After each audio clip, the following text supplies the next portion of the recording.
সম্প্রতি 7.7 মাত্রার ভূমিকম্পে বিপর্যস্ত প্রতিবেশী দেশ মিয়ানমার ও থাইল্যান্ড। বিশেষজ্ঞরা বলছেন, কাছাকাছি মাত্রার ভূমিকম্প যদি বাংলাদেশে আঘাত হানে তবে ক্ষয়ক্ষতি হবে অনেক বেশি। আর ভূমিকম্প পরবর্তী দুর্যোগ পরিস্থিতি মোকাবেলার সক্ষমতা ও প্রস্তুতি নেই কোনো পর্যায়ে। নিশ্চিত করা যাচ্ছে না ভূমিকম্প সহনশীল ভবন নির্মাণ।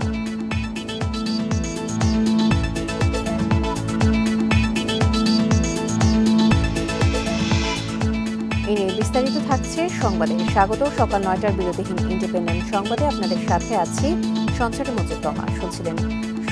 শুরুতেই জানাবো প্রধান শিরোনামগুলো।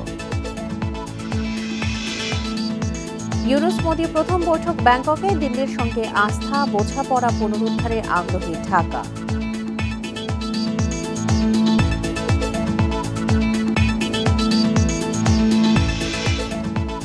এনসিপির গঠনতন্ত্র চূড়ান্ত হচ্ছে 2 সপ্তাহে। জেলা বিভাগে সমাবেশ শুরু চলতি মাস থেকে। বান্ডেল থাকলে প্রতি সেনমানিতে টাকা বাঁচবে। বিকাশ সেনমানি বান্ডেল কিনে জিতুন প্রতি লেনদেনে। ব্যাংককে আজ প্রথমবার বৈঠকে বসছেন প্রধান উপদেষ্টা অধ্যাপক ডক্টর মোহাম্মদ ইউনূস ও ভারতের প্রধানমন্ত্রী নরেন্দ্র মোদি। বিমস্টেক সম্মেলনের সাইডলাইনে এই বৈঠক হবে। দিল্লির সাথে আস্থা ও বোঝাপড়া পুনরুদ্ধারে আগ্রহ দেখাবে ঢাকা। গুরুত্ব পাবে বাণিজ্য, আন্তঃসীমান্ত পরিবহন, সীমান্ত ব্যবস্থাপনা, ভিসা প্রক্রিয়া শিথিল ও রাজনৈতিক স্থিতিশীলতা। ছাত্র জনতার গণ অভ্যুত্থানের মুখে দেশ ছেড়ে শেখ হাসিনা ভারতে আশ্রয় নেওয়ার পর নানা ইস্যুতে বাড়ে ঢাকা দিল্লির সম্পর্কে দূরত্ব। অন্তর্বর্তী সরকার দায়িত্ব নেওয়ার পর প্রধান উপদেষ্টাকে শুভেচ্ছা জানালেও নিউ ইয়র্কে জাতিসংঘের সাইডলাইনে দ্বিপাক্ষিক বৈঠকে আগ্রহ দেখায়নি দিল্লি। একই উত্তর ছিল এবারও। তবে শেষ মুহূর্তে বিমস্টেক সম্মেলনের ফাঁকে বৈঠকে বসার সবুজ সংকেত দেয় দিল্লি। বৃহস্পতিবার থাইল্যান্ডের প্রধানমন্ত্রী নৈশ ভোজেও পাশাপাশি দেখা যায় অধ্যাপক ইউনূস ও নরেন্দ্র মোদীকে। শুক্রবার ঢাকা দিল্লি শীর্ষ বৈঠকে বসছেন 2 নেতা। বাংলাদেশের লক্ষ্য রাজনৈতিক পট পরিবর্তনের পর 2 দেশের মধ্যে আস্থা ও বোঝাপড়ার পুনরুদ্ধার করা, অগ্রাধিকারমূলক দ্বিপাক্ষিক ও আঞ্চলিক সহযোগিতা জোরদার করা। ভারতের সাথে আমাদের সম্পর্কের যে বর্তমান প্রেক্ষাপট, সেই প্রেক্ষাপটের প্রেক্ষিতে এই বৈঠকটিকে আমরা গুরুত্ব দিয়ে দেখছি। আমাদের দ্বিপাক্ষিক সম্পর্কে যে সৃষ্ট স্থবিরতা, সেটা কেটে যাওয়ার সম্ভাবনা আছে। 5 আগস্টের পর বাংলাদেশিদের জন্য ভিসা সীমিত করা ছাড়াও আন্তঃসীমান্ত ট্রেন বন্ধ রেখেছে ভারত। এবারে বৈঠকে ভিসা সহ আন্তঃযোগাযোগের ধারাবাহিকতা রক্ষা এবং বাণিজ্য ঘাটতি, সীমান্ত নিরাপত্তা নিশ্চিতে টহল বাড়ানোর উপর গুরুত্ব দেবে ঢাকা। এছাড়া আঞ্চলিক যোগাযোগ বাড়াতে মোটরযান চুক্তি, বিমস্টেক পরিবহন করিডর এবং জ্বালানি গ্রিড সংযোগ স্থাপনের গতি বাড়ানোর আলোচনায় আগ্রহ দেখাবে ঢাকা। সম্পর্কের নতুন অধ্যায়ের সূচনায় ভারতের প্রধানমন্ত্রীকে বাংলাদেশ সফরের আমন্ত্রণ জানাতে পারেন প্রধান উপদেষ্টা। নাফিজাতুল্লাহ, ইন্ডিপেন্ডেন্ট নিউজ, ঢাকা। প্রচলিত পদ্ধতিতে বিশ্ব পরিবর্তন আনা সম্ভব নয়। সম্পদ ও ক্ষমতা ভাগাভাগি না হলে সমাজ টিকিয়ে রাখা অসম্ভব বলে মন্তব্য করেছেন প্রধান উপদেষ্টা অধ্যাপক মোহাম্মদ ইউনূস।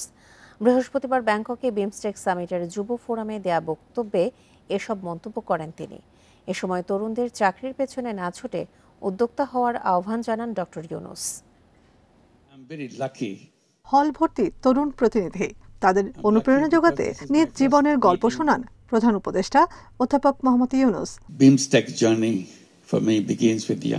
বিমস্টেক ইয়াং জেন ফোরামে মূল প্রবন্ধ উপস্থাপন করে তরুণদের সবচেয়ে শক্তিশালী প্রজন্ম হিসেবে বর্ণনা করেন শান্তিতে নোবেলজয়ী অর্থনীতিবিদ। জানান, স্বাধীনতার পরপরই দেশ গড়তে যুক্তরাষ্ট্র থেকে বাংলাদেশে ফেরেন তিনি। কাজ করেন গ্রামের মানুষের ভাগ্য পরিবর্তনের লক্ষ্যে। ঋণ প্রাপ্তি গরিবের মানবাধিকার, এই বিশ্বাস থেকে যাত্রা শুরু হয় গ্রামীণ ব্যাংকের। গরিব মানুষের টাকা না, কর্মসংস্থান দরকার। অনেকে বলে অর্থ চাকরির চেয়েও গুরুত্বপূর্ণ, কিন্তু আমি জানতাম ঋণ তাদের জীবনযাত্রার মান বাড়াবে। আমি বললাম, ঋণের মধ্য দিয়ে তারা মৌলিক চাহিদা মেটাতে পারবে। দান বিফলে গেলেও ঋণ মানুষের কর্মক্ষমতা বাড়ায়। প্রধান উপদেষ্টা বলেন, লাভের জন্য ব্যবসা, এ ধারণা থেকে সরে আসতে হবে। শুধু ব্যক্তি ভাগ্যের পরিবর্তনে সমাজে কোনো উপকার হয় না। বিশ্বকে পাল্টাতে হলে পরিচালন পদ্ধতি বদলানোর কোনো বিকল্প নেই। আপনি যদি একই রাস্তায় হাঁটেন তবে একই গন্তব্যে পৌঁছাবেন। নতুন গন্তব্যে যেতে হলে নতুন রাস্তা তৈরি করতে হবে। সম্পদ ও ক্ষমতার কেন্দ্রীকরণ ঘটলে সমাজ ভেঙে পড়ে। সম্পদ ভাগ না করলে সমাজকে টিকিয়ে রাখা সম্ভব নয়। This is one reason why the civilization cannot sustain. On top of it, চাকরি নয়, তরুণ প্রজন্মকে উদ্যোক্তা হওয়ার আহ্বান জানান doctor Yunus. I said human beings are very different from মানুষ অন্য কারো অধীনে নয়, বরং উদ্যোক্তা হওয়ার জন্য জন্ম নেয়। সেবা দিতে হলে আমাদের 3টি শূন্যের নতুন সভ্যতার দিকে যেতে হবে। সেগুলো হলো শূন্য কার্বন নির্গমন, শূন্য বর্জ্য এবং শূন্য সম্পদ কেন্দ্রীকরণ। job turns you into slave. পরে থাইল্যান্ডের প্রধানমন্ত্রীর আমন্ত্রণে নৈশভোজে অংশ নেন প্রধান উপদেষ্টা। Nafiza Dubla, independent news. যুক্তরাষ্ট্র সরকারের সাথে আলোচনার মাধ্যমে শুল্ক বৃদ্ধির সমস্যার সমাধানে ইতিবাচক অগ্রগতি হবে বলে আশা জানিয়েছেন প্রধান উপদেষ্টা অধ্যাপক মোহাম্মদ ইউনূস। বৃহস্পতিবার ব্যাংককের প্রেস সচিব শফিকুল আলম এই তথ্য জানান। প্রেস সচিব জানান, যেহেতু বিষয়টি আলোচনার যোগ্য, তাই আলোচনার মাধ্যমেই এর সমাধান সম্ভব বলে মনে করেন প্রধান উপদেষ্টা। বাংলাদেশি পণ্য আমদানির ওপর যুক্তরাষ্ট্রের 37% শুল্ক আরোপের বিষয়ে শফিকুল আলম বলেন, বিভিন্ন বিষয় পর্যালোচনা করে যেসব পদক্ষেপ নেওয়া হয়েছে তাতে ভবিষ্যতে যুক্তরাষ্ট্রের সাথে বাংলাদেশের সম্পর্ক আরও সুদৃঢ় হবে। জানান, এমন সিদ্ধান্তই নেওয়া হবে যাতে যুক্তরাষ্ট্র ও বাংলাদেশ দুপক্ষেরই স্বার্থ বজায় থাকে।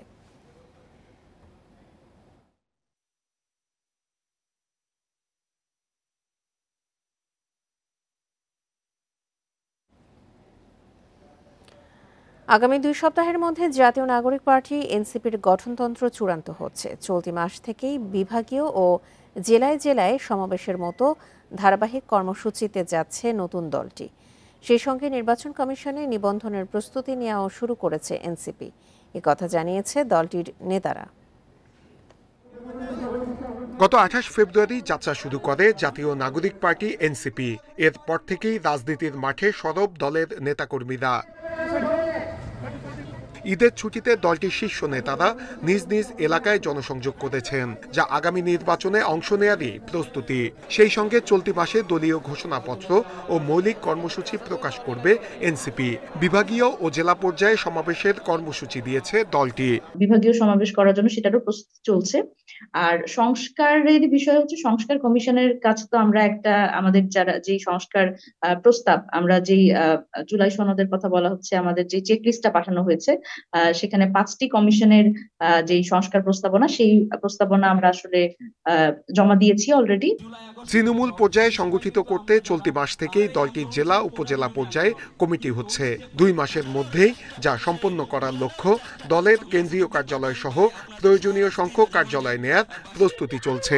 ইলেকশন কমিশনের যে নিবন্ধনের জন্য যে শর্ত, সেটাতেও কিন্তু আসলে কমিটি দেখাতে হয়, জেলায় অফিস থাকতে হয়। ফলে আমাদের জন্য এক কাজের মধ্যে দিয়ে আমরা 2টো কাজ আসলে অর্জন করতে চাচ্ছি। এটা হচ্ছে আমাদের প্রধানত প্রায়োরিটি।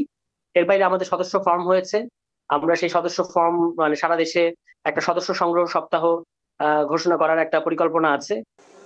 বিশেষজ্ঞরা বলছেন, নতুন দলে সব বয়সীদের আনতে হবে, তাহলে দলের আবেদন সব মহলে পৌঁছাবে। অন্যান্য পেশাজীবী, জেন্ডার এবং সকল বয়সের মানুষের কাছে পৌঁছার ব্যবস্থা করতে হবে। যদি মানুষের কাছে এটা মনে হয় যে শুধুমাত্র তরুণদের দল, তাহলে কিন্তু এটা হয়তো বয়স্করা বা অন্যরা এটাকে কিন্তু রিজেক্ট করতে, পরিত্যাগ করে ফেলতে পারে। এই জন্য তাদেরকে কিন্তু বোঝাতে হবে, তরুণরা নেতৃত্ব দিচ্ছে কিন্তু তরুণদের দল না, সবার জন্যই অংশগ্রহণের ব্যবস্থা থাকতে হবে তাকে। অংশীজনদের সঙ্গে আনুষ্ঠানিক ও অনানুষ্ঠানিক আলোচনার মাধ্যমে সংস্কারের বিষয়ে একটি ঐকমত্য সৃষ্টির কথা জানিয়েছেন এনসিপি নেতারা। নূরে আলম, ইন্ডিপেন্ডেন্ট নিউজ, ঢাকা। অন্তর্বর্তী সরকারের কয়েকজন উপদেষ্টার তীব্র সমালোচনা করেছেন বিএনপির ভাইস চেয়ারম্যান বরকতুল্লাহ বুলু। নাম উল্লেখ না করে তিনি বলেন, যে উপদেষ্টারা আগে হল বা মেসে থাকতেন, তারা এখন কোটি টাকার গাড়িতে চড়েন। সামনে পেছনে অর্ধশতাধিক গাড়ির বহরও থাকে। বৃহস্পতিবার বিকেলে নোয়াখালীর বেগমগঞ্জের চৌমোহনীতে ঈদ উপহার বিতরণ অনুষ্ঠানে তিনি এসব কথা বলেন। যোগ করেন, এখন উপদেষ্টারা কয়েক কোটি টাকা খরচ করে তারকা হোটেলে ইফতার পার্টির আয়োজন করেন। তাদের পরনে দামি পোশাক আর জুতা থাকে। ব্যবসায়ী থেকে শুরু করে প্রশাসনও তাদের তদবির আর বদলি বাণিজ্যে অতিষ্ঠ হয়ে গেছে। কয়েকজন উপদেষ্টা আছেন যারা ছাত্র রাজনীতি, এরা হলে থাকতেন, মেসে থাকতেন, টিউশনি করতেন। ওনারা 5-6 কোটি টাকার গাড়িতে চলেন, আগে পিছিয়ে আরো 30-40 কোটি টাকার গাড়ি থেকে প্রশাসনে ফোর্স করে অমুককে অমুকখানে দিতে হবে, অমুকখানে অমুকের বদলি করতে হবে। এর থেকে জাতি মুক্তি চায়। হবিগঞ্জের রাজমেরিগঞ্জে পৌর যুবদল নেতার ফেসবুক পোস্টে মন্তব্যের জেরে দুপক্ষের সংঘর্ষে অন্তত 10 জন আহত হয়েছে। এছাড়া ফরিদপুরের সালথায় আধিপত্য বিস্তার নিয়ে দুপক্ষের মধ্যে সংঘর্ষ হয়েছে, এতে অন্তত 12 জন আহত হয়েছে।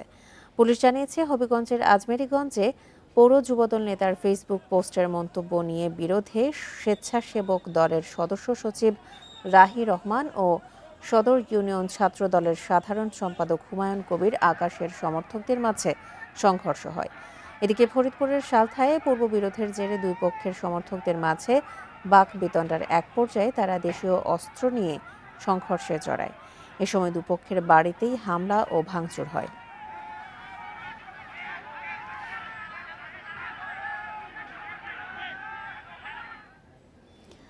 আইএমএফের সব শর্ত না মানায় এখনও চতুর্থ কিস্তির টাকা পায়নি বাংলাদেশ। পঞ্চম কিস্তির অর্থ জুন মাসে পাওয়ার কথা থাকলেও তা নিয়ে রয়েছে কঠিন শর্ত। এমন বাস্তবতায় শর্ত পালনের অগ্রগতি পর্যালোচনা করতে শনিবার ঢাকায় আসছে আইএমএফের উচ্চ পর্যায়ের প্রতিনিধি দল। বিশ্লেষকরা বলছেন, দেশের স্বার্থ ক্ষুণ্ণ করে এমন শর্ত মেনে ঋণ নেওয়া ঠিক হবে না। 2023 সালের জানুয়ারিতে আইএমএফের সঙ্গে $470 কোটি ঋণ চুক্তি করে বাংলাদেশ। ফেব্রুয়ারিতে প্রথম ও ডিসেম্বরে দ্বিতীয় কিস্তিতে $115 কোটি 73 লাখ ঋণ পায় বাংলাদেশ। আর 2024 সালে জুনে পায় তৃতীয় কিস্তি $115 কোটি। তবে গেল ডিসেম্বরে চতুর্থ কিস্তি $64 কোটি 50 লাখ ছাড় হয়নি। চতুর্থ ও পঞ্চম কিস্তি পেতে শর্ত জুড়ে দেয় আইএমএফ। অর্থ পেতে ডলারের বিনিময় হার বাজার ভিত্তিক করা, রাজস্ব আদায় বৃদ্ধি ও এনবিআরের রাজস্ব নীতি থেকে রাজস্ব প্রশাসনকে আলাদা করা, বিদ্যুৎ জ্বালানি সহ বিভিন্ন খাতে ভর্তুকি কমানোর শর্ত দেয় সংস্থাটি। যদিও বিশ্লেষকরা বলছেন, দেশের সামগ্রিক পরিস্থিতি বিবেচনায় অর্থনীতির ক্ষতি হয় এমন শর্ত মানা ঠিক হবে না। এই মুহূর্তে যে ফরেন কারেন্সি রিজার্ভ সেটা একটা শক্তিশালী অবস্থানে চলে যাচ্ছে। তো এই অবস্থায় আইএমএফ এর এই অল্প কিছু টাকার জন্য বাংলাদেশ তার সম্মান বিসর্জন দেবে এবং আইএমএফ যা বলবে বাংলাদেশ তাই করবে, এই দিকে যাওয়াটা আমি মনে করি না বাংলাদেশের জন্য শোভনীয়। অন্তর্বর্তী সরকার ক্ষমতায় আসার পর রেমিটেন্সের প্রভাব বাড়ার পাশাপাশি বেড়েছে বৈদেশিক মুদ্রার রিজার্ভ। সংস্কার হচ্ছে অর্থনৈতিক নানা ক্ষেত্রেও। অন্তর্বর্তী সরকার তাদের দিক থেকে একটা শক্ত বার্তা দেওয়া উচিত আইএমএফকে, যে বাংলাদেশের বাস্তবতার নিরিখে সংস্কার কার্যক্রমগুলো চলছে, এটা চলমান আছে এবং আসলে আন্তর্জাতিক সংস্থাগুলোর দায়িত্ব হলো বাংলাদেশের এই সংস্কার কার্যক্রমগুলোকে সহায়তা দেওয়া। দেশের অর্থনীতি ও ভাবমূর্তি নষ্ট হয় এমন শর্ত থেকে সরকারকে দূরে থাকার পরামর্শ বিশ্লেষকদের। Shafil Alam Sujon, Independent News, Dhaka. স্বজনদের সঙ্গে ঈদ উদযাপন শেষে রাজধানীতে ফিরতে শুরু করেছেন নগরবাসী। Kamalapur railway station, Sadarghat launch terminal দিয়ে নগরে ফিরছেন হাজারো মানুষ। ভোর থেকেই সদরঘাট থেকে একে একে ভিড়ছে বিভিন্ন প্রান্ত থেকে আসা লঞ্চগুলো। ঝক্কি এড়াতে আগেভাগেই ঢাকায় ফিরছেন অনেকেই। যাত্রীরা বলছেন, স্বস্তিতে ঈদ করে ভোগান্তি ছাড়াই ঢাকায় ফিরছেন তারা। যাত্রাপথে এবং লঞ্চ ব্যবস্থাপনায় সন্তুষ্ট যাত্রীরা। একই দৃশ্য কমলাপুর রেল স্টেশনেও। বিভিন্ন গন্তব্য থেকে সময় মতো ফিরছে ট্রেন। এদিকে নৌ ও রেলপথের মতো সড়ক পথেও ঢাকায় ফেরা শুরু করেছেন যাত্রীরা।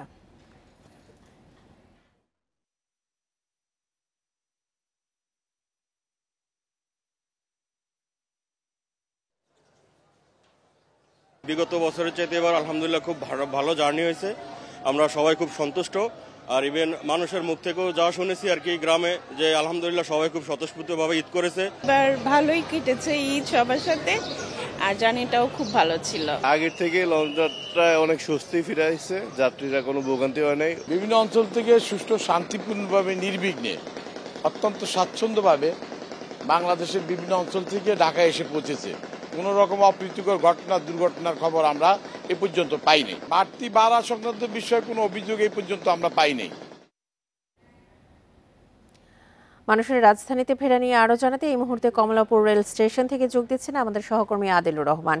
আদিল, সকাল থেকে কতটি ট্রেন এসে ঢাকায় পৌঁছেছে, কি পরিমাণে মানুষ এসেছে, কোনো ভোগান্তির অভিযোগ পেয়েছেন?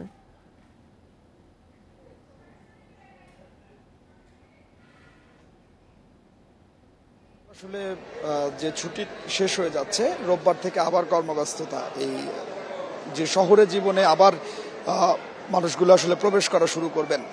তো যারা আসলে খুব আর প্রশান্তির জন্য প্রিয়জনের সঙ্গে ঈদ করতে গিয়েছিলেন, একটা দীর্ঘ ছুটি নিয়ে যারা গিয়েছিলেন, তাদের এখন আসলে ফেরার পালা। মূলত আগামীকালকে সবচেয়ে বেশি ভিড়টি হবে বলে রেলওয়ে কর্তৃপক্ষ আমাদেরকে বলছে। তবে আগামীকাল যেহেতু সবাই ঢাকায় ফিরতে চান, সেক্ষেত্রে আসলে টিকিটের সংকট রয়েছে। যারা আগামীকাল টিকিট পাননি তারা মূলত আজকে সকাল থেকে আসলে আসা শুরু করছেন। কমলাপুর রেল স্টেশনে সকাল থেকে এখন পর্যন্ত 4 থেকে 5টি ট্রেন এসে পৌঁছচ্ছে এবং আরও বেশ কয়েকটি ট্রেন অপেক্ষমান অবস্থার মধ্যে আছে। কিছুক্ষণ আগে আমরা যেটি আসলে দেখলাম যে কুড়িগ্রাম থেকে বুড়িমারি এক্সপ্রেস একটি ট্রেন আসলো এবং এই ট্রেনটিতেও অনেক যাত্রী এসেছেন। তবে আমরা বিগত বছরগুলোতে যে ধরনের চাপ দেখেছি, যে ট্রেনের ছাদে এসেছেন গাদাগাদি করে বগিতে যাত্রীরা ঢাকায় ফিরেছেন, সেই চিত্রটি আমরা লক্ষ্য করিনি। তবে যাত্রীদের চাপ আছে। এই চাপটি যত সময় বাড়বে তত আরও বেশি যাত্রীদের চাপ হবে। বিশেষ করে বিকেলের যে ট্রেনগুলো আছে, সন্ধ্যা বা রাতের যে ট্রেনগুলো ঢাকায় ফিরবে, সেই ট্রেনগুলোতে আরও অনেক বেশি চাপ বাড়বে বলে রেলওয়ে কর্তৃপক্ষ আমাদেরকে বলছে। আমরা যাত্রীদের সঙ্গে যখন আসলে কথা বলছিলাম, যাত্রীরা বলছিলেন যে যাবার সময় তাদের তেমন একটা ভোগান্তি হয়নি, তারা বেশ স্বাচ্ছন্দ্যে যেতে পেরেছেন এবং আসার সময়ও খুব একটা ভোগান্তি হয়নি। যদিও বুড়িমারি এক্সপ্রেস ট্রেনটি যেটি লালমনিরহাট থেকে এসেছে, যেটি আসলে বলছিলাম, এই ট্রেনটি প্রায় 1 ঘন্টা বা বিলম্বে এই কমলাপুর রেল স্টেশনে এসে পৌঁছেছে। তবে আমরা যাত্রীদের সঙ্গে যখন আসলে কথা বলছিলাম, তাদের কাছে আসলে এটি কোনো ধরনের কোনো ভোগান্তি মনে হয়নি। যাত্রীরা যারা আসছেন তারা বলছেন যে খুব কষ্ট নিয়ে ঢাকায় তারা ফিরছেন। তার কারণ হচ্ছে পরিবার পরিজনের সঙ্গে যখন আসলে ঈদ করতে গিয়েছিলেন, বাবা মা আত্মীয় স্বজন তাদেরকে ফেলে আবার এই শহরে জীবনে আসতে হয়েছে। যেহেতু আসলে কাজ করেন, জীবিকার তাগিদে আসতেই হয়েছে। তবে খারাপ লাগাটি আসলে ফেলে আসতে হয়েছে, পরিবার পরিজনকে ফেলে আসতে হয়েছে। ঈদ উদযাপন এবার ভালো কেটেছে, এটি আসলে নগরবাসী বলছেন, যাত্রীরা বলছেন। সব মিলিয়ে যেটা আসলে বলা যায় যে ট্রেনে আপনি আমাদের সঙ্গেই থাকুন। আমাদের সঙ্গে যোগ দিয়েছেন রাজধানীর টেকনিক্যাল মোড় থেকে সহকর্মী বুদ্ধদেব কুণ্ডু। বুদ্ধদেব, আদিলের কাছ থেকে শুনছিলাম, আপনিও একটু জানাবেন সড়কের পরিস্থিতি আপনি কেমন দেখছেন? রাজধানীতে ফেরা মানুষের কোনো ভিড় লক্ষ্য করেছেন কিনা সেখানে?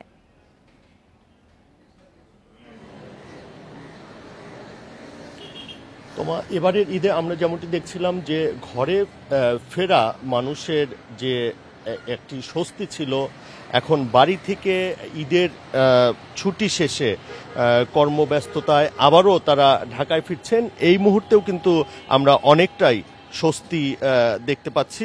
আমি এই মুহূর্তে টেকনিক্যাল মোড়ে আছি। একটি দুটি করে বাস এখানে আসছে। আপনি জানেন বেশিরভাগই উত্তরবঙ্গগামী এবং খুলনা কুষ্টিয়া এই অঞ্চলের কিছু বাসও এখানে যাত্রী নামিয়ে থাকে এবং আমরা অনেকের সঙ্গে কথা বলেছি। তারা যেমনটি বলছিলেন যে স্বস্তি নিয়ে যেভাবে তারা বাড়ি গিয়েছিল, একই এরকম স্বস্তি নিয়েই কিন্তু তারা আবার রাজধানীতে ফিরতে শুরু করেছে এবং তাদের মধ্যে এই অন্য বছরে যেরকম ভোগান্তি থাকে, ঘন্টার পর ঘন্টা রাস্তায় জ্যামে বসে থাকতে হয়, তেমনটি কিন্তু এবার তারা পাননি। বগুড়া থেকে একটু আগে একটি বাস এই টেকনিক্যাল মোড়ে এসেছে। আমরা 2 জন যাত্রীর সঙ্গে কথা বলেছি। তারা যেমনটি বলছিলেন যে একদম 5:30টার সময় তারা বগুড়া থেকে যাত্রা শুরু করে এবং 8:30 পৌনে 9টার দিকে কিন্তু তারা এখানে চলে আসতে পেরেছে। অর্থাৎ অনেকটাই স্বস্তি নিয়েই তারা ঢাকায় ফিরছেন। আর আরেকটি বিষয়, আপনি জানেন যে এখনও সরকারি অফিস রোববারে শুরু হবে এবং অন্যান্য অফিস শনিবারে খুলবে। এর আগে কিন্তু 1 দিন 2 দিন অনেকেই তাদের ব্যক্তিগত কাজে বা অন্য স্বস্তি নিয়ে যেন ঢাকায় ফিরতে পারে, এই জন্য কিন্তু তারা চলে আসছেন পরিবার পরিজন রেখে। তো এই ছিল তোমার টেকনিক্যাল মোড় থেকে সবশেষ। রাজধানীতে ফেরা মানুষের তথ্য নিয়ে জানাচ্ছিলেন আমাদের সহকর্মী বুদ্ধদেব কুণ্ডু।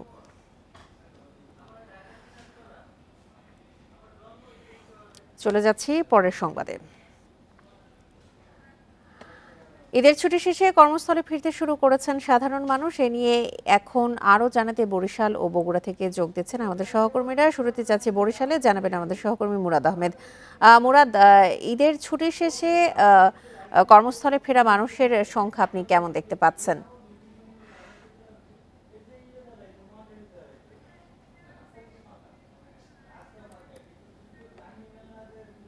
তার কিছুই দেখছেন। দেখুন, আপনি এখন দাঁড়িয়ে আছি বরিশাল কেন্দ্রীয় নতুনদাবাদ বাস স্ট্যান্ডে। এখানে যাত্রীকে বাস, আর গতবার এখানটায় দাঁড়িয়ে আমরা দেখেছিলাম যে প্রায় 600 টাকার টিকিট, এটা বিক্রি হয়েছিল 1000 টাকা কালোবাজারে, এছাড়া কন্টিনিউ ছিল না। এবার 500 টাকা করে টিকিট ঢাকা নিয়ে যাচ্ছে। আর ব্র্যান্ড গাড়িগুলো যেগুলো আছে সেগুলো টিকিট বিক্রি হয়ে গেছে, তারপরে তারা কিছু টিকিট হাতে নিয়ে বসে আছে। আর যতগুলো গাড়ি ঢাকার পথে ছেড়ে গেছে, মানে একের পর এক গাড়িগুলো ছেড়ে গেছে, কোনো গাড়িতে আমি পরিপূর্ণভাবে প্যাসেঞ্জার দেখিনি। 17 থেকে শুরু করে সর্বোচ্চ 23 জন পর্যন্ত পেয়েছি। এইখানে এই হচ্ছে গাড়ির অবস্থায় হচ্ছে এই হচ্ছে যাত্রী অবস্থা। তো যেটি বলা যায় যে বরিশালের দক্ষিণাঞ্চলে সব ঈদের যাত্রীদের ভিড় লঞ্চে পড়ে থাকে। গতকাল লঞ্চেও আমরা বিকে বিকে অবস্থা দেখেছি। সবচেয়ে বড় যে বিষয়টি এখন পরিচিত সেটি হলো যে এবারে ঈদ অত্যন্ত শান্তিপূর্ণ হয়েছে। ঈদ যাত্রা হচ্ছে তার চেয়েও শান্তি। মুরাদ, আপনি তথ্য সংগ্রহ করতে থাকুন আর সঙ্গেই থাকুন। আমরা এই মুহূর্তে যাচ্ছি বগুড়াতে, সেখান থেকে জানাবেন আমাদের সহকর্মী হাসিবুর রহমান। হাসিবুর, অনেকেই তো কর্মক্ষেত্রে আবারও ফিরতে শুরু করেছে। ঈদের ছুটি শেষে মানুষের ভিড় কেমন দেখছেন সড়ক পথে?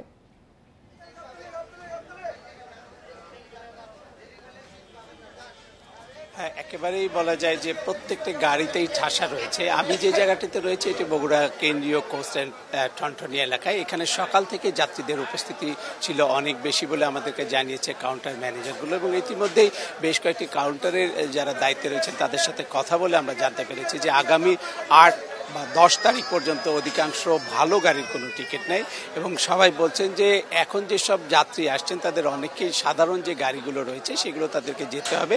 তবে সুখের বিষয় একটা যে কোথাও তাদেরকে ভোগান্তি পোহাতে হচ্ছে না, বিশেষ করে যাত্রাপথে কোথাও যানজটে পড়তে হচ্ছে না। আর দ্বিতীয়টি তাদের জন্য আরেকটি সুখবর যে কাউকেই এবার বাড়তি টাকা দিয়ে কোনো টিকিট কাটতে হচ্ছে না। আমি কয়েকজন সাধারণ যাত্রীর সাথে কথা বলেছি যারা আজকে এসে এখানে মূলত টিকিট কিনেছেন, তারা আমাদেরকে বলেছেন যে না, কেউই কোনো জায়গা থেকে কোথাও টিকিট তাদেরকে বাড়তি টাকায় কিনতে হয়নি।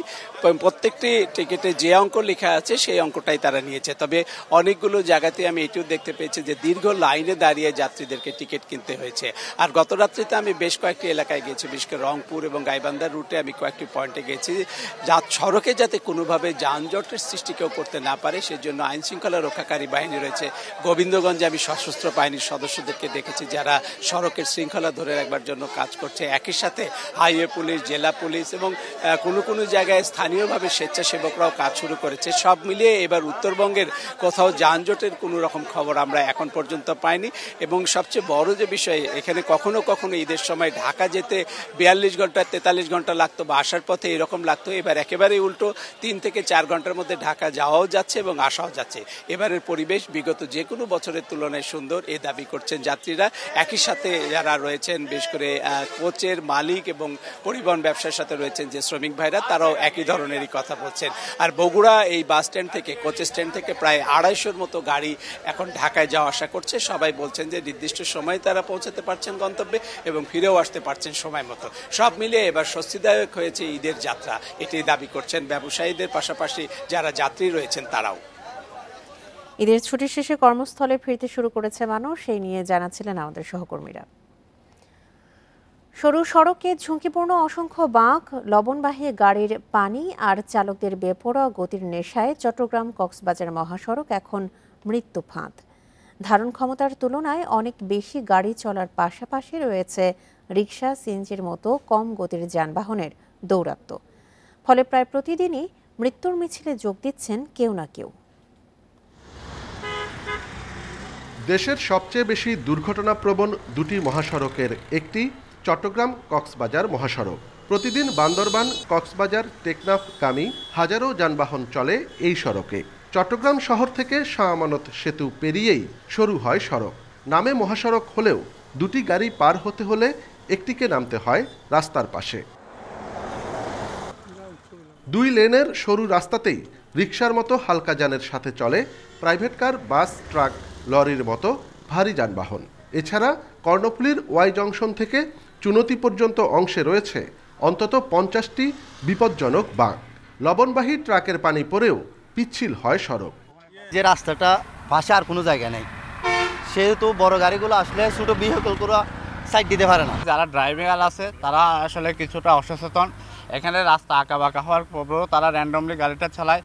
এবার ঈদে এই মহাসড়কে ঘটেছে প্রায় 1 ডজন দুর্ঘটনা। এর মধ্যে চুনতির একই জায়গায় 3টি দুর্ঘটনায় মারা গেছেন 15 জন, আহত 26। বিশেষজ্ঞরা বলছেন সরু সড়কে গতি নিয়ন্ত্রণে ব্যর্থ হচ্ছেন চালকরা। 70 বা 75 বা 80 কিলোমিটার পার স্পিডে আসেন, তখন স্বাভাবিকভাবে আপনার সেন্ট্রিফুগাল ফোর্সের কারণে আপনার গাড়িটা একটু বাইরের দিকে যাওয়ার চেষ্টা করে, সেটা ড্রাইভার স্টিয়ারিং ঘুরিয়ে সেটা ডানে রাখার চেষ্টা করে, এবং ডানে রাখার যখন চেষ্টা করে তখন সে ব্যারিয়ার লাইনটা ক্রস করে ফেলে। সড়ক বিভাগ বলছে এরই মধ্যে ওই এলাকায় 4টি সেতু 6 লেনে উন্নীত হয়েছে। রাস্তা প্রশস্ত করতে জাইকার সহায়তায় সম্ভাব্যতা যাচাই চলছে। অলরেডি জাইকার এই যে 6 লেন প্রকল্পের ফিজিবিলিটি স্টাডি চলতেছে, এটা আমার জানা মতে সেপ্টেম্বরে শেষ হবে। শেষ হইলে ওনারা খুব শীঘ্রই হয়তো 26 সালের প্রথম দিকে এটা হয়তো এক্সিকিউশনে যাবে। পরপর কয়েকটি প্রাণঘাতী দুর্ঘটনার পর সড়কের পাশে গাছ ছাঁটাই আর রোড সাইন বসাচ্ছে কর্তৃপক্ষ। অনুপম শীল, ইন্ডিপেন্ডেন্ট নিউজ, চট্টগ্রাম। সম্প্রতি 7.7 মাত্রার ভূমিকম্পে ব্যাপক ক্ষতি হয়েছে মিয়ানমার ও থাইল্যান্ডে। বিশেষজ্ঞরা বলছেন কাছাকাছি মাত্রার ভূমিকম্প হলে বাংলাদেশে ক্ষয়ক্ষতি হবে অনেক বেশি। আবার ভূমিকম্প পরবর্তী দুর্যোগ পরিস্থিতি মোকাবেলার সক্ষমতা ও প্রস্তুতি নেই কোনো পর্যায়ে। ভূমিকম্প সহনশীল ভবন নির্মাণের বিষয়টিও নিশ্চিত করা যাচ্ছে না কোনোভাবে। 28 মার্চ 7.7 মাত্রার ভূমিকম্প আঘাত হানে মিয়ানমারে। সেই ভূমিকম্পে কেঁপে ওঠে বাংলাদেশও। কাছাকাছি মাত্রার ভূমিকম্পের নজির আছে বাংলাদেশে। 1869 সালে সিলেটের পাশে কাছাড়ে 7.5 এবং 1885 সালে বগুড়ার শেরপুরে একই মাত্রার ভূমিকম্প হয়েছিল। এই দুই ভূমিকম্পের উৎপত্তি স্থলও ছিল ঢাকার 150 থেকে 180 কিলোমিটারের মধ্যে। বিশেষজ্ঞরা বলছেন 100 থেকে 150 বছরে একটি চক্র সম্পন্ন করে ভূমিকম্প, তাই ঝুঁকির বিষয়টিকে বড় করে দেখছেন তারা। বর্তমান পরিস্থিতিতে এই মাত্রার ভূমিকম্প হলে ক্ষয়ক্ষতি হবে ব্যাপক। বিশেষজ্ঞরা বলছেন ঢাকায় 7 মাত্রার ভূমিকম্প হলে অর্ধেক ভবনই ভেঙে পড়বে। বিভিন্ন আবাসিক এলাকায় মাটি ভরাট করে নির্মিত ভবনগুলো বেশি ঝুঁকিতে পড়বে। মিয়ানমারে বড় ভূমিকম্পের পর সতর্ক হওয়ার পরামর্শ দিচ্ছেন তারা। এই ধরনের একটা বড় ঘটনা ঘটলে কিন্তু একটা মিনিস্ট্রিয়াল কমিটি বা একটা উপদেষ্টা কমিটি মিটিং থাকে এবং অ্যাডভাইজারি প্যানেল যারা তাদেরকে ডেকে একটা সভা করে ডিসিশন নেয় যে কী করণীয়। কিন্তু এই ধরনের কোনো উদ্যোগ আমি এখন পর্যন্ত দেখিনি। রানা প্লাজার পর থেকে যে বিল্ডিংগুলো আইডেন্টিফাই করা দরকার, কিন্তু আমাদের আমলাতান্ত্রিক জটিলতা এবং বিভিন্ন কারণে আসলে আগানো সম্ভব হচ্ছে না। তবে মিয়ানমারের ভূমিকম্পের পর এমন দুর্যোগ মোকাবিলায় প্রস্তুতি নেয়ার কথা জানিয়েছেন দুর্যোগ ব্যবস্থাপনা উপদেষ্টা।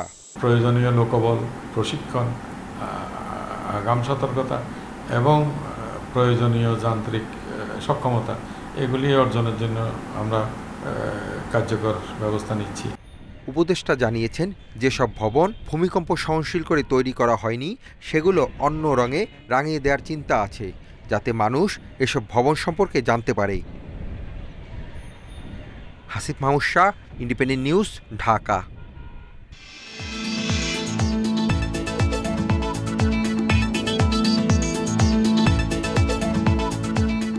সূর্যের খরতাপে হাঁসফাঁস সারা দেশে, প্রকৃতিতে মিলছে গ্রীষ্মের বারতা। তবে চৈত্রের কাঠ ফাটা রোদের মধ্যেই হিমেল হাওয়া আর কুয়াশায় ডুবে থাকছে সর্বোত্তরের জেলা পঞ্চগড়। দিনজুড়ে গরমের তীব্রতা, তবে সন্ধে নামলে উল্টে যায় দৃশ্যপট, নামে শীতের আমেজ। ঘন কুয়াশা পড়ছে ভোরে, হিমালয়ের পাদদেশে হওয়াই এর কারণ বলছে আবহাওয়া অধিদপ্তর।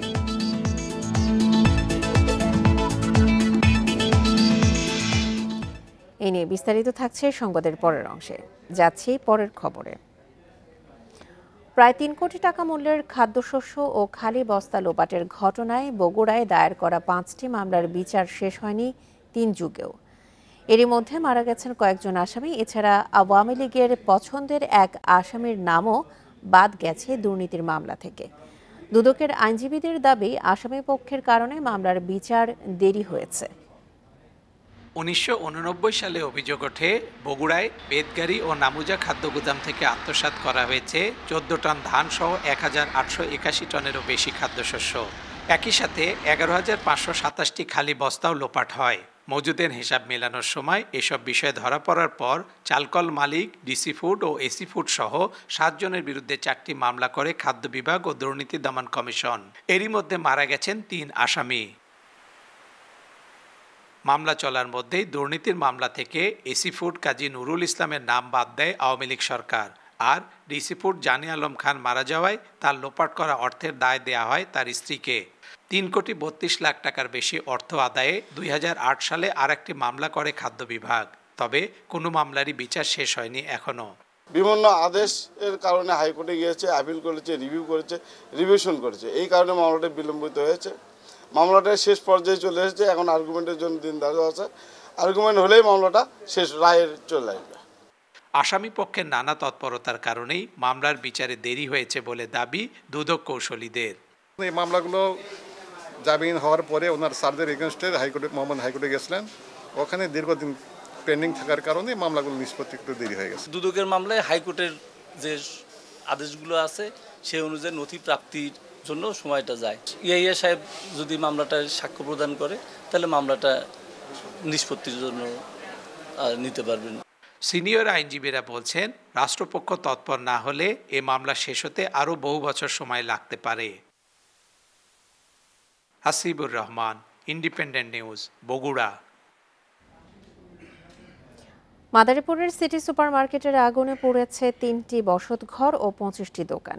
রাত 3টার দিকে একটি দোকান থেকে এর সূত্রপাত হয়।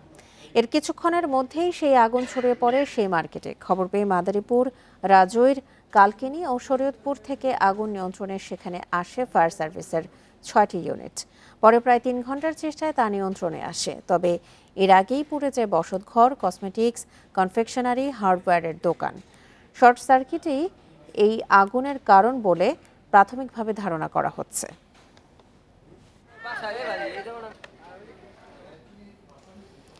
হাওর অধ্যুষিত সুনামগঞ্জে বছরের এই সময়টায় বেড়ে যায় বজ্রপাতের ঘটনা। পরিসংখ্যান বলছে, গত 5 বছর ধরে জেলাটিতে বজ্রপাতে গড়ে 10 জনেরও বেশি মানুষের মৃত্যু হয়েছে। বজ্রপাতের ঝুঁকি কমাতে ইতোমধ্যে 6 উপজেলায় বজ্র নিরোধক দণ্ড স্থাপন করা হলেও সেটি প্রয়োজনের তুলনায় কম। সম্প্রতি বজ্রপাতের মৃত্যুর ঘটনা রোধে ইউনিসেফ উদ্যোগ নিয়েছে বলে জানিয়েছে জেলা প্রশাসন।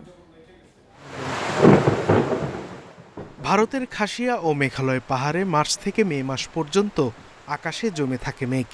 এতে সুনামগঞ্জে বজ্রপাতের সংখ্যাও বেশি হয়ে থাকে। বৃষ্টিপাতের সঙ্গে বজ্রপাত শুরু হলে হতাহতের ঘটনা ঘটে। এদিকে মার্চ থেকে মে মাস পর্যন্ত হাওর এলাকায় বোরো ধান কাটার মৌসুম। জেলার 12টি উপজেলার 132টি ছোট বড় হাওরে ধান কাটা ও মারাইয়ে ব্যস্ত থাকে লক্ষাধিক কৃষক। এই সময়ে বেড়ে যায় ঝড় বৃষ্টি ও বজ্রপাতের ঘটনা। জেলার প্রশাসনের তথ্য মতে গত 5 বছর ধরে সুনামগঞ্জে বজ্রপাতে গড়ে 10 জনের বেশি মানুষের মৃত্যু হয়েছে। এর মধ্যে 2023 সালে একদিনে 6 জন সহ মারা গেছে মোট 16 জন। তারা তো একটা আতঙ্ক, প্রায় 7 মাস বৈশাখ মারা যায়, ওই গ্রামও মারা গেছে মানুষ, ওই গ্রামও মারা গেছে। বজ্রপাতে প্রতি বছর লোক মারা যায়, কৃষক, শ্রমিক, এরা মাঠে ঘাটে কাজ করে, প্রতি বছরই কিন্তু বজ্রপাতের কারণে মারা যায়। 7 মাস বৈশাখ মাস বিভিন্ন রকম তুফান আয়, বান তুফান আইলে টাডা মারে, টাডার লগে আমার ভাই বান্ধব কয়েকজন মারা গেছে। বজ্রপাতের মৃত্যুর ঘটনা রোধে ইতোমধ্যে 6 উপজেলায় 24টি বজ্র নিরোধক দণ্ড স্থাপন করা হয়েছে। এছাড়া সম্প্রতি ইউনিসেফ বজ্রপাতের মৃত্যু রোধে নানা উদ্যোগ নিয়েছে বলে জানায় জেলা প্রশাসন। ইউনিসেফ আর্লি ওয়ার্নিং সিস্টেমের আওতায় আমাদের মেটেরিওলজি, আবহাওয়া অধিদপ্তর এবং মোবাইল অপারেটরদের মাধ্যমে আর্লি বজ্রপাত ঘটার পূর্বেই লোকজনকে সতর্ক করে দেওয়ার জন্য একটা সিস্টেম বাস্তবায়ন করতে যাচ্ছে। বৃষ্টি বজ্রপাত শুরু হলে উঁচু গাছ, বৈদ্যুতিক খুঁটি, টিনের ছাউনি, মোবাইল টাওয়ার এড়িয়ে কনক্রিটের ছাউনির নিচে আশ্রয় নেওয়ার পরামর্শ প্রশাসনের। Independent news. রোদের তাপ বাড়ার সাথে প্রকৃতিতে গ্রীষ্মের আগমন বার্তা। তবে চৈত্রের কাঠ ফাটা গরমের মাঝেই হিমেল হাওয়া আর কুয়াশার দেখা মেলে দেশের সর্বোত্তরের জেলা পঞ্চগড়ে। দিনের পুরোভাগে গরমের তীব্রতার পরে সন্ধ্যায় হঠাৎ করেই নামে শীত। ঘন কুয়াশা ঘেরা ভোর ছড়ায় শীতের আমেজ। হিমালয়ের পাদদেশের এই অঞ্চলে এমন আবহাওয়াই স্বাভাবিক বলছে আবহাওয়া অফিস। প্রতি শীতেই উত্তরবঙ্গের জেলা পঞ্চগড়ে তাপমাত্রা নামে হিমাঙ্কের কাছাকাছি। শীতকালও অন্য এলাকার তুলনায় দীর্ঘস্থায়ী হয়। ফেব্রুয়ারিতে শীত পেরিয়ে বসন্ত আসলেও পঞ্চগড়ে মার্চের আগে তেমন গরম অনুভব হয় না। এবার বসন্তের শেষেও সূর্য পশ্চিমে গড়ালেই মিলছে শীতের আমেজ। চৈত্রের মাঝামাঝিতেও তেঁতুলিয়া সহ পঞ্চগড়ের বিভিন্ন এলাকায় সর্বনিম্ন তাপমাত্রা 16 থেকে 19 ডিগ্রি সেলসিয়াস। শীতের অনুভূতির সাথে ভোরে মিলছে ঘন কুয়াশার দেখা। কুয়াশার কারণে ঘন বাতাস, ঠান্ডা লাগতেছে, আর গাছের নিচে দাঁড়ালে টপ টপ টপ টপ করে পানির মতো পড়তেছে। ঘন কুয়াশার কারণে 10-15 হাত দূরে কিছু দেখা যায় না। আবহাওয়া অফিস বলছে, এই এলাকায় দীর্ঘদিন বৃষ্টি না হয় বাতাসের আর্দ্রতা ও জলীয় বাষ্পের পরিমাণ কমে তাপমাত্রা এখনও বাড়েনি। ধূলিকণার পরিমাণটা বেশি হওয়ার কারণেই কুয়াশাটা বেশি হয়েছে এবং জলীয় বাষ্পের পরিমাণ অর্থাৎ বাতাসের আর্দ্রতাটাও অনেকটা কমে গেছে। এই আবহাওয়াটি মোটামুটি আর কয়েকদিন থাকার সম্ভাবনা রয়েছে। ভোর ও সন্ধ্যায় ঘন কুয়াশার কারণে হেডলাইট জ্বালিয়ে চলাচল করছে যানবাহন। Independent news. লোকসভার পর ভারতের রাজ্যসভাতেও পাশ হয়েছে বিতর্কিত ওয়াকফ বিল। দীর্ঘ 12 ঘন্টার বিতর্কের পর বৃহস্পতিবার গভীর রাতে পাশ হয় বিলটি। এর পক্ষে ভোট পড়ে 128টি আর বিপক্ষে ভোট দেয় 95 জন সদস্য। আইনে পরিণত হতে এখন কেবল রাষ্ট্রপতি দ্রৌপদী মুর্মুর সইয়ের অপেক্ষা। এরপরই বদলে যাবে 70 বছরের পুরনো আইন। বুধবার মুসলিম ও বিরোধীদের আপত্তির মুখে ভারতের পার্লামেন্টে ওয়াকফ বিল পেশ করে বিজেপির সরকার। শরিকদের সমর্থন নিশ্চিত করেই পেশ করা হয় সংশোধনী বিল। তবে এই বিল বিরোধী অবস্থান নেয় বিরোধী শিবির। তাদের দাবি, এই বিল সংবিধানের পরিপন্থী। মুসলিমদের কল্যাণে দান করা জমিকে ওয়াকফ সম্পত্তি বলা হয়, যা বিক্রি বা অন্য কোনো উদ্দেশ্যে ব্যবহার করা যায় না। ডিপিএল 10ম রাউন্ড পর জিম্বাবুয়ের বিপক্ষে 2 ম্যাচ টেস্ট সিরিজের প্রস্তুতি শুরু করবে বাংলাদেশ দল। সিলেটে হবে সেই ক্যাম্প। এদিকে এই সিরিজের জন্য প্রথমে প্রিলিমিনারি স্কোয়াড ঘোষণা করতে বিসিবি, যেখানে ডাক পেতে পারে ডিপিএলে ফর্মে থাকা কয়েকজন ব্যাটার। ঈদের ছুটি শেষ হতেই আন্তর্জাতিক ব্যস্ততা টাইগারদের। 2 টেস্ট খেলতে বাংলাদেশে আসছে জিম্বাবুয়ে। ডিপিএল এর ক্যাম্প শুরু শনিবার। টেস্ট সিরিজের আগে প্রস্তুতির সুযোগ পাবেন শান্ত, মিরাজ, তাসকিনরা। ডিপিএলে 2 রাউন্ড খেলে সিলেটে যাওয়ার কথা জাতীয় দলের ক্রিকেটারদের। সেখানে সাদা পোশাকের ক্যাম্প শুরু 11 বা 12 এপ্রিল। জিম্বাবুয়ে সিরিজের জন্য 15 জনের আনুষ্ঠানিক দল দেওয়ার আগে প্রাথমিক স্কোয়াড ঘোষণা করতে পারে বিসিবি। ডিপিএলে ছন্দে থাকা ক্রিকেটাররা ডাক পেতে পারেন সেই স্কোয়াডে। উইন্ডিজ সিরিজের দল থেকে আসবে রদবদল। মূল স্কোয়াড ঘোষণায় ব্যাটিং বিভাগে গুরুত্ব বাড়াবে বিসিবি। ব্যাটারদের সঠিক প্রস্তুতিতে ব্যস্ততা বাড়বে স্কিল টেকনিক নিয়ে কাজ করা মোহাম্মদ সালাউদ্দিনের। ওপেনার সাদমান অবশ্য 2 বিভাগ নিয়েই আত্মবিশ্বাসী। টেস্ট টিমে এখন যারা আছেন তো মোটামুটি সবাই খুব ভালো সিনিয়র প্লেয়ার। আমাদের যে বোলিং ইউনিট, যেটা তাসকিন, রানা বা যারা হাসান, সবাই মানে স্পিনাররা যারা ভালো করতেছে, আশা করি যে এই অ্যাটাকটা নিয়ে যাতে আমরা নেক্সট যতগুলো সিরিজ আছে সব খেলতে পারি, তো ইনশাল্লাহ ভালো রেজাল্ট আসবে আমাদের। জাতীয় দলের ক্রিকেটারদের সাথে দীর্ঘ অভিজ্ঞতা সোহেল ইসলামের। ডিপিএলেও টাইগার ব্যাটারদের ভুল ত্রুটি সংশোধনে কাজ করে যাচ্ছেন বিসিবির এই কোচ। ন্যাশনাল প্লেয়ারদেরকে প্র্যাকটিস করানো আমার মেইন কাজ অফিসে, বিসিবিতে। ট্যাকটিক্যাল জিনিস যেগুলো আছে, আসলে খেলার সময় যে জিনিসগুলো লাগে, মেন্টাল পার্টটা যেটা আছে, ওইগুলো জায়গাগুলোতে বেশি করে টাচ করতে। তাছাড়া টেকনিক্যাল ছোট ছোট যে অ্যাডজাস্টমেন্টগুলো আছে ওগুলো করার চেষ্টা করছি। 15 এপ্রিল বাংলাদেশে পা রাখবে জিম্বাবুয়ে। সিলেটে প্রথম টেস্ট শুরু 20 এপ্রিল। কপিল পাল, ইন্ডিপেন্ডেন্ট নিউজ। এ ছিল বিরতিহীন সংবাদে। আমন্ত্রণ পরের আয়োজনে।